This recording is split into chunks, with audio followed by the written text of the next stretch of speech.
Kalau kamu seorang ibu rumah tangga, taat kepada Tuhanmu dengan cara taat kepada suamimu.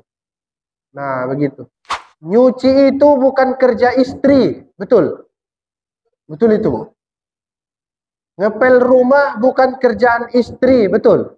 Ngurus anak bukan kerjaan istri, itu kerjaan suami. Nah, kerjaan istri itu cuma dua. Satu, taat kepada Allah.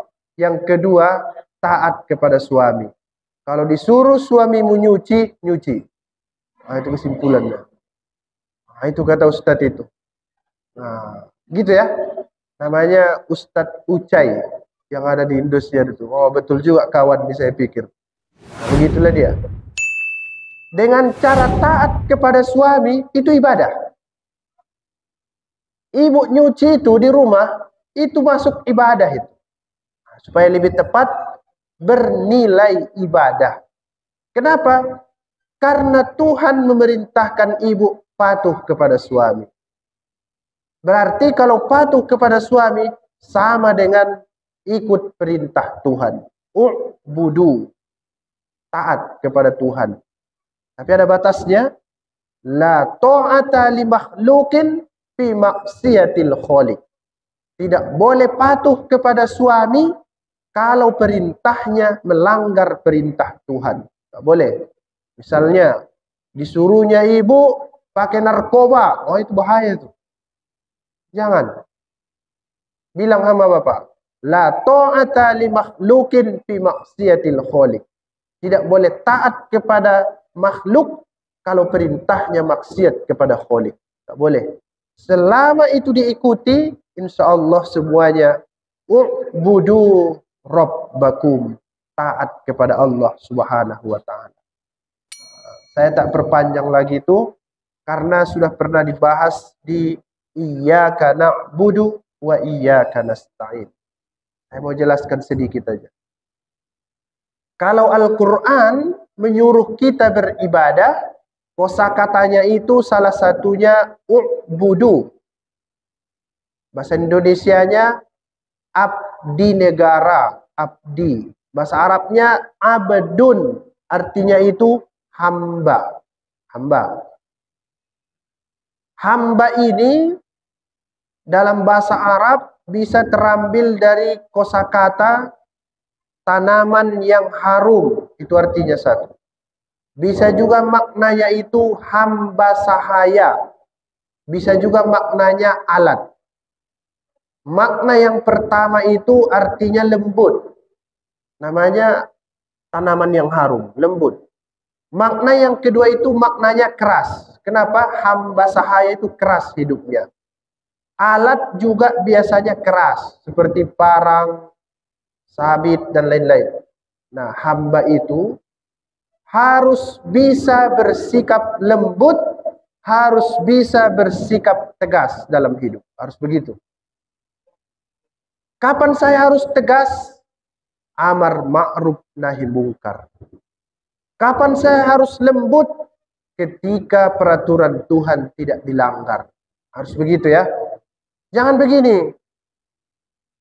Aku sayang kali sama anakku ini. Kasihan aku kalau kubangunkan subuh. Tidak betul itu. Salah itu. Nanti kalau ku tegur istriku tak pakai jilbab, tersinggung dia. Itu tak betul. Tegur aja. Ibu juga. Kalau nampak suami keluar rumah pakai celana pendek, tegur. Itu hamba. Tegas. Pak, jangan buka aurat. Tak enak ditengok orang. Nanti Tuhan marah. Tegas. Jangan begini. Demi cintaku padamu, silakanlah pakai celana pendek. Itu tak betul itu. Terlalu lembut.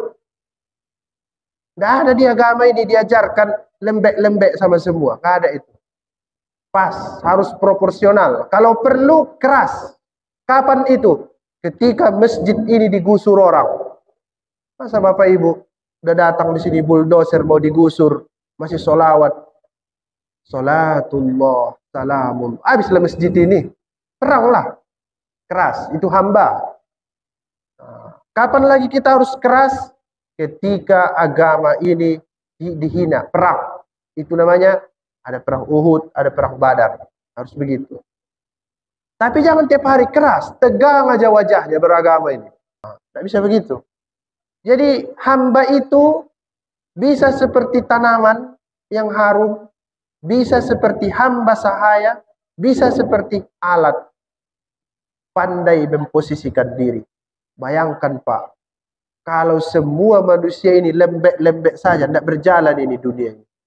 Misalnya polisi, supaya dia lembut, jangan kasih pistol besi, kasih dia pistol air, biar lembut. Habis, hancur Indonesia ini.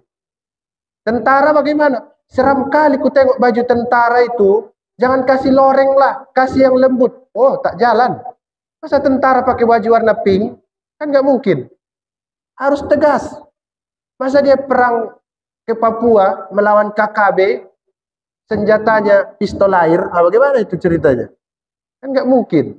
Lepas itu dia, pakai senjata dia, pistolnya besi. Itulah agama ini. Ada di Al-Quran disebut, wa'iddu lahum mastata'tum min quwwah wa min ribatil khayli turhibuna bih aduwallahi wa aduwakum. Persiapkan dirimu selalu, harus awas. Apa yang perlu disiapkan? Min ribatil khayl, kuda-kuda gagah yang ditambat. Kuda. Mau perang itu kuda. Masa dia mau perang dibawanya kambing? Kan nggak mungkin. Dimakan orang lah dia. Tegas. Kuda itu melambangkan ketegasan. Nabi juga nyuruh kita memanah. Tegas. Disuruh lembut. Apa itu? Renang. Disuruh tegas. Apa itu? Berkuda. Itulah dia. Tapi harus pintar-pintar ya Bapak Ibu. Jangan nggak pas. Ini kadang kerasnya sama anaknya minta ampun. Kenapa? Anaknya tak sholat. Rupanya dia pun tak sholat. Tak betul. Yang pertama Bapak Ibu kerasi itu diri sendiri dulu. Kerasi dulu diri sendiri. Kata para ulama sufi, hamba yang baik itu dia keras kepada dirinya, lembut kepada orang lain. Jangan dibalik-balik. Ini sama orang ngeri kali, mau digibalnya orang semua. Dia tak sholat subuh. Tak betul. Itulah dia hamba. Bayangkan Pak, kalau semua manusia ini keras kepada dirinya masing-masing, aman ini dunia. Yang punya jabatan, keras. Jangan kau korupsi wahai badan. Aman. Ibu-ibu di rumah, hei badan, sholat kau, biar anakmu contoh. Jalan kehidupan. Ini masalah kita di dunia ini sekarang. Sama orang, kita kerasnya minta ampun. Apa buktinya? Tiap hari kita cakapi dia. Tapi sama diri kita sering lupa. Berubahlah Pak. Mari kita sama-sama tegas, keras sama diri kita semua, baru kita lembut sama orang lain. Kita ganti cara hidup kita yang selama ini. Itulah dia abadun, hamba. Itulah hamba. Yang ketiga, sama siapa kita menjadi hamba beribadah? Tuhan kamu. Semalam saya ceramah, ada datang anak muda. Kebetulan ceramah saya itu tentang hijrah. Kan di bulan Muharram. Anak muda itu nyalam saya, dia bilang begini. Ustaz, tadi Ustaz ceramah bagus, tapi ada yang nggak suka saya ceramah Ustaz. Oh, mantap, saya bilang. Apa cerita anak muda? Saya bilang. Kata dia, kenapa Ustaz selalu bilang Tuhan dalam ceramah tadi? Kan seharusnya bilang Allah. Tak boleh Ustaz dibilang Tuhan. Oh, iya pula. Kenapa begitu? Aku bilang. Karena Tuhan itu digunakan Al-Quran kepada orang-orang munafik, orang kafir katanya. Oh iya pula. Di mana kau baca itu? Aku bilang. Aku baca di internet. Oh. Baru saya bilang. Coba baca ayat yang pertama turun. Saya bilang. Apa kata dia? Oh iya ya, itu kan ke Nabi Muhammad katanya. Itulah dia. Apa bunyinya? Iqra bismi rabbika, Tuhan. Udahlah Ustaz, minta maaf aku kata. Udah cabut dia udah. Cepat kali mau hijrah dia. Ada itu. Yang hijrah-hijrah ini kan dia mau instan. Asal sudah hijrah dia, ya akhi, ya ukhti, ya ikhwan. Udah bahasa-bahasa Arab, selesailah urusan. Tidak semudah itu Pak. Ada urusan yang lebih sulit dari itu. Nomor satu, urusan ilmu pengetahuan. Itulah dia. Bahasa Arab Tuhan, Rob. Macam cerita anak muda tadi. Iqra bismi rabbika. Itu Tuhan bicara sama Nabi itu. Rob, bukan Allah. Rob. Ini pun sebenarnya terjemah ini tak tepat. Kata anak muda tadi, tak betul tak tidak, tapi saya dengar aja dia. Karena saya senang. Yang penting dia sudah mau bercerita agama, ini sudah senang saya itu. Sebenarnya kata dia, Tuhan itu bahasa Sanskerta. Apa artinya itu? Saya bilang. Tu kepala, Han dewa. Jadi artinya apa? Kepala dewa. Kalau begitu, apalah terjemahan Rabbun dalam bahasa Indonesia? Tidak ada, Ustaz. Nggak ada katanya. Nah, begini aja lah. Karena belum ada, itu aja lah kita pakai dulu, saya bilang. Apa mau dibuat gantinya? Tuhan. Memang betul itu yang dibilang anak muda tadi. Betul itu. Tidak cocok Rabbun itu diterjemahkan dengan kata Tuhan. Tidak cocok itu. Tapi itulah yang ada. Itulah yang ada kosakatanya.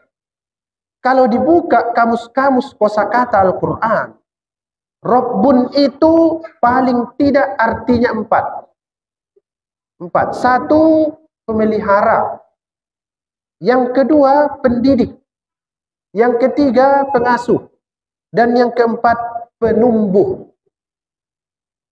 Nah, itulah sebabnya di kampus Islam, di UIN ada namanya Fakultas Tarbiyah. Rob. Apa artinya? Pendidik.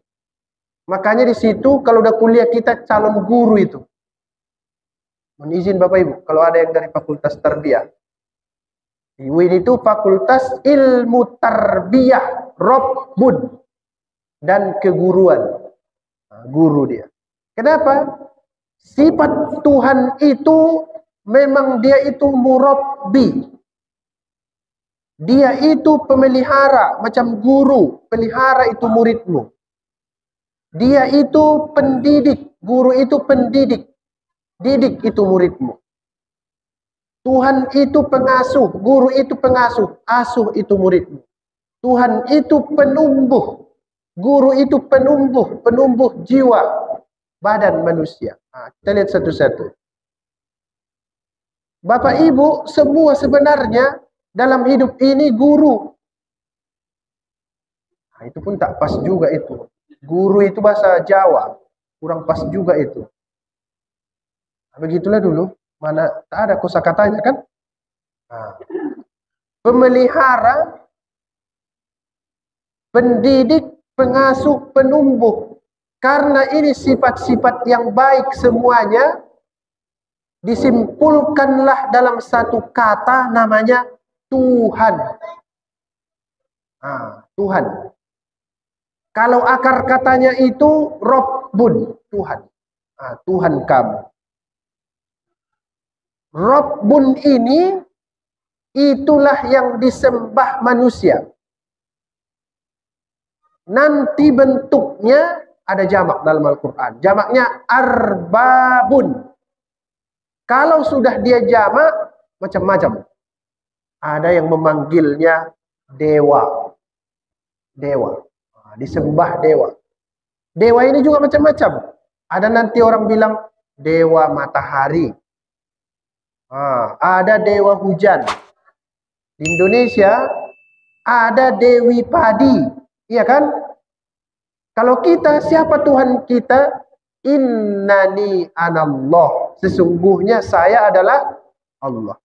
Itulah yang harus disembah itu. Ya ayyuhan nasu budu rabbakum. Allah subhanahu wa ta'ala.